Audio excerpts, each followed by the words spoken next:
Hey guys, it is Friday here in West Virginia, so it's time for us to do our Free It Friday, and we're going to do a wheel swap too. And the trick that's sitting in front of you is one that we've already done a wheel swap on.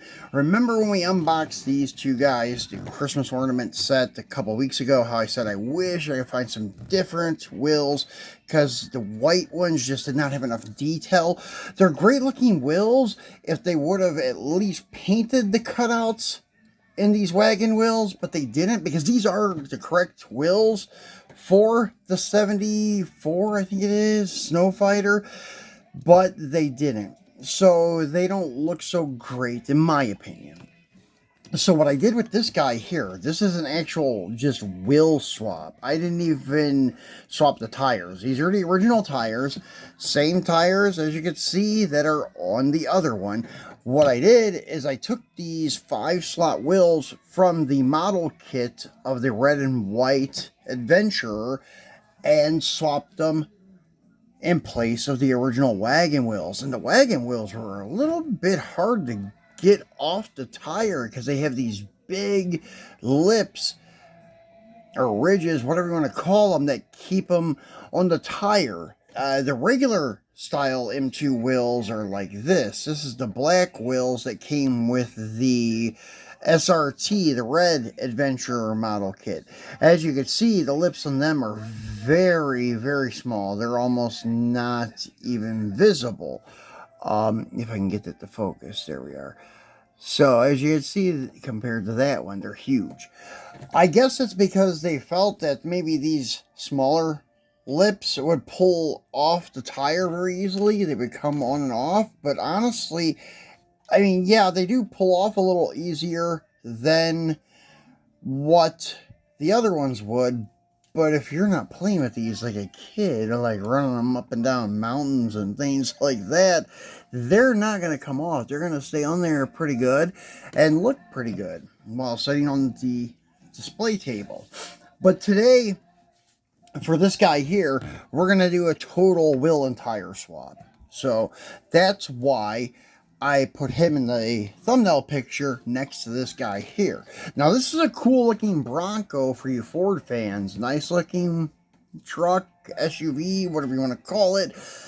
I just wish they would have included a roof. I don't know why these companies do that. I know it cuts costs for them, but it can't be that much more expensive to make roofs for these guys. I hated when Greenlight used to do that with the Ram Chargers and Trail Dusters. They'd make a nice looking model and make it topless. And they didn't give you the top to put on it if you chose to. So that's the only beef I have with this guy here, that they didn't make a removable roof. They just gave you one topless.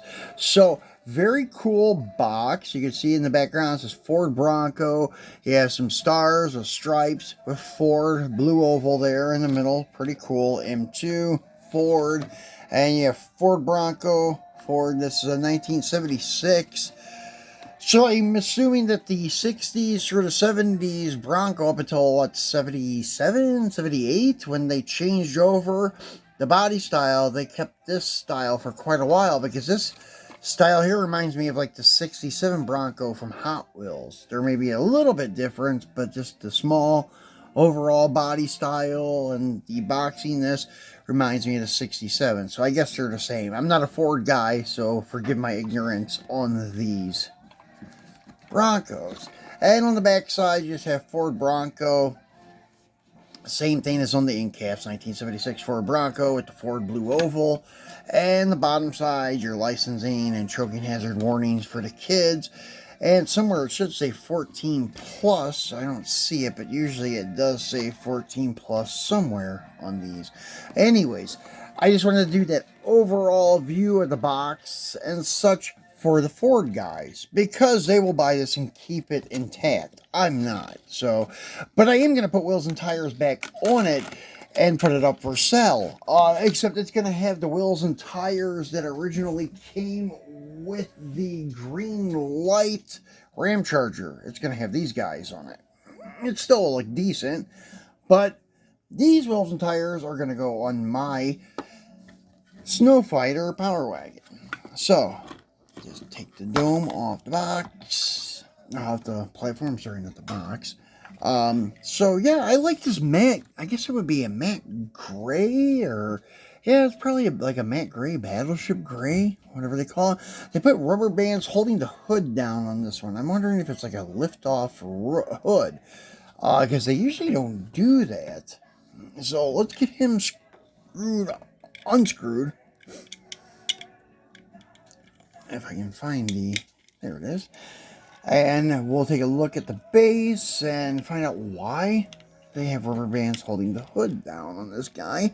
Because I have had a couple of these Broncos from him too, with tops on them, and they did not have rubber bands holding the hood down. So I'm going to grab a pair of scissors so we can snip these rubber bands, maybe. Just trying to find a good way to hit them, maybe through the wheel well. Trying to get in there. I don't think these scissors are a little bit too big. Maybe. Yeah. So anyways, I'll just pull it down like that. And see what's up with this hood. Yeah, the hood doesn't come off. It doesn't lift off. It's a hinged hood. Doesn't close so good now. It may be because one of the rubber bands may have got caught up in the way. We'll look at that later. But yeah, it doesn't.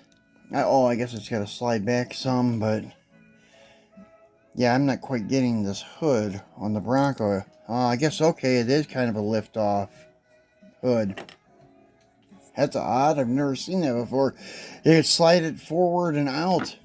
So that's why they put the rubber bands on this truck's hood.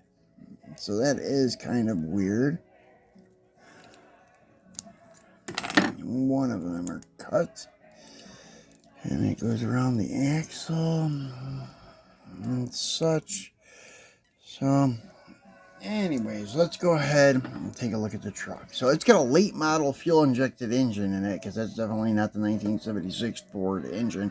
I'm assuming this came out of a late model Mustang or Ford truck, something like that. Got the matching spare on the back, which is kind of cool. It's not going to match so much after I get done with it, but that is kind of cool that they did that. And it is rubber tire. They did a nice job with the marker lights and the overall trim and Bronco emblems. The upper mounted wipers, that's kind of unique. Full roll bar. Nice detailed seats and dash. Steering wheel. And vanity plate that says 1976. Detail painted tail lights, headlights, marker lights, so forth. And nice detail on the chassis. That is screwed on there to kind of help bypass the drive shafts. Because since the drive shafts are kind of staggered on the four-wheel drive out of the transfer case, and M2 does a fabulous job on all of their trucks that are four-wheel drive with the lifted chassis. As you can see, they have the differentials where they are not flush mounted to the base. They are up, you can see through underneath them. They're not just some big block like on Auto World or Hot Wheels. These are independent and they look really good. Green light is okay, but they kind of leave the factory two-wheel drive and then they build on top of it. But still, it adds a little more detail than, say, Hot Wheels or Auto World. So, anyways, we're going to go ahead and pull the base off this.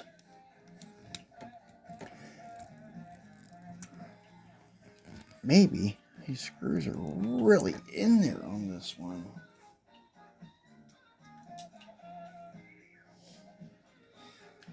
Yeah, the machine must have cross-threaded these. I'm getting it, but I had to get it over here where I could see it a little bit better from in front of the camera, because that is really, really, really in there.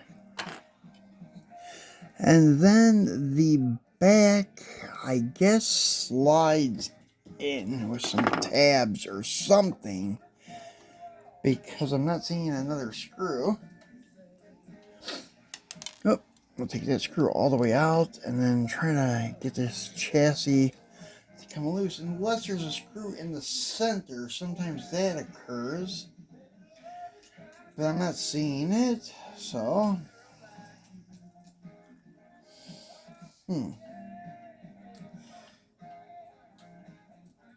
well, then if I can't do that, what I'm gonna do is, if you take one of the M2 tires, they're not really pressed on there, you can work it back and forth like this while pulling on it, and sometimes pull one of them off.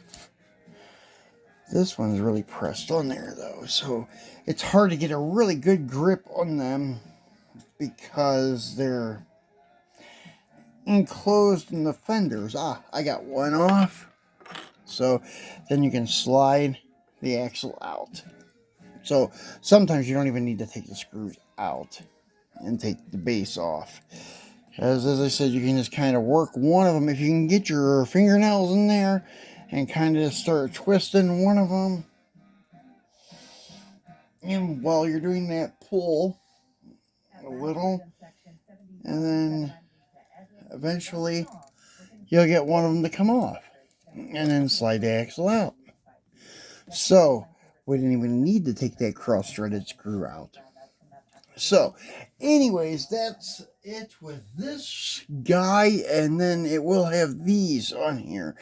And I mean, it doesn't look too bad, but it definitely does not look that as great as it did before, because I've seen some lifted trucks with lower profile tires, like stock sidewalls, height tires, something like that.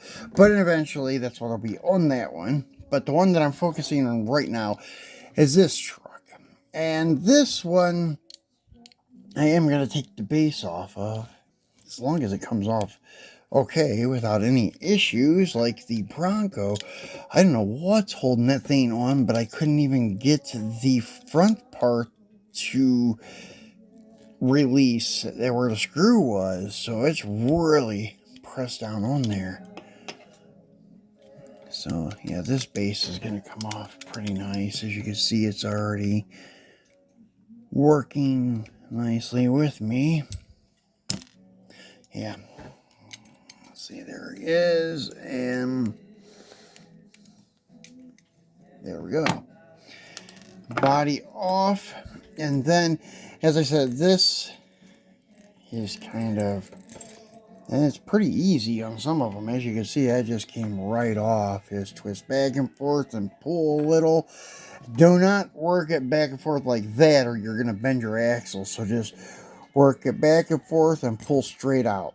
That way you do not bend your axle. So I'm going to see if these axles match up on the Bronco tire and the, yeah, they look to be the same length, so I don't even have to swap the axles. Actually, I was thinking I could probably put the wheels and tires from my Power Wagon on the Bronco. The only thing is, I kind of wanted to keep them just in case.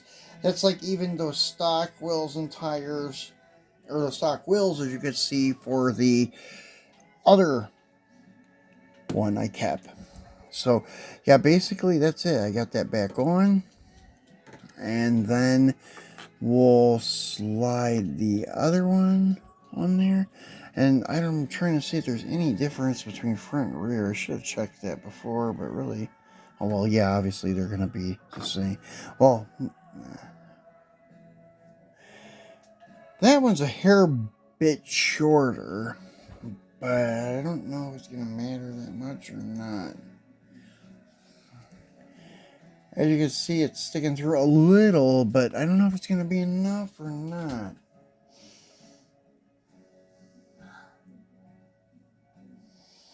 It may or may not.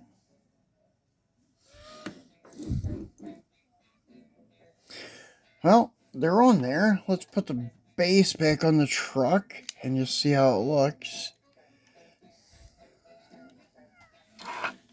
And usually I'm not a black wheel person, or a white wheel person for that matter. Usually I like the chrome ones like on that one. But this one, the reason I favor it over the white ones because it has detail. The holes are cut out and such. It just looks better. So that is why I chose to put those on this one. So there you go, guys. It went a little longer than I thought, but I wanted to give you a run through of how to work those wheels and tires off and show you step by step how easy it really is without any kind of editing. So thanks for watching, guys, and I will be back, I don't know, probably not over the weekend, but on Monday for a Mopar Monday. So tune back in for that. Thanks for watching, guys. Enjoy your weekend.